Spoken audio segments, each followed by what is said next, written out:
వాడవాళ్ళు జరుగుతున్నాయి కాబట్టి మనం ఈ మేడలను విజయవంతం చేయడం కోసం అందరం కృషి చేస్తున్నాం.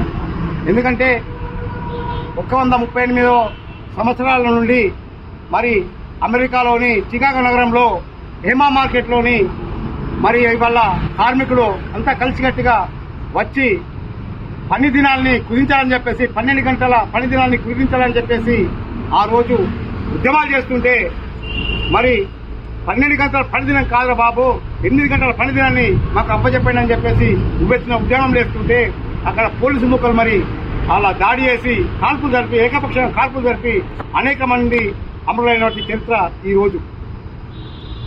ఆ చరిత్ర మరి ఇవాళ నెత్తుడి ముద్దతోనే ఎరిపెక్కిన జెండా ఇవాళ మేడే జెండా.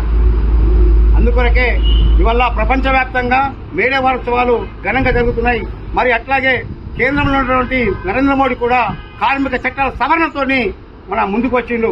కార్మికుల ఎల్ఐసి కానీ మరి అట్లాగే బ్యాంకు కానీ మరి ఇవాళ అనేక రంగాల్ని రైతాంగాన్ని కానీ అనేక రంగాల్ని ఇవాళ ప్రైవేట్ పని చేసి దారదత్తం చేస్తున్నాడు.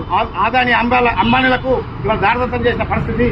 ఎందుకంటే మనం కూడా ఈ కార్మిక చట్టాల వ్యతిరేకంగా మనం కలిసికట్టుగా పోరాటం చేయాలని చెప్పేసి ఈ మేడ సందర్భంగా నేను విజ్ఞప్తి చేస్తున్నాను. ప్రపంచ కార్మికులారా, ప్రపంచ కార్మికులారా ప్రెసిడెంట్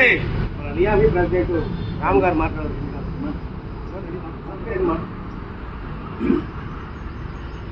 ఈరోజు మేడే జరుపుకోవడం చాలా సంతోషకరం. పెద్దలు చెప్పినట్టు 138వ సంవత్సరం ఉత్సవాలు మేడే ఉత్సవాలు జరుపుకోవడం అనేది చాలా గొప్ప. అంటే ఎందరో కార్మికుల త్యాగ బలం, ఎందరో నాయకుల ఉద్యమ బలమే ఈ మేడే.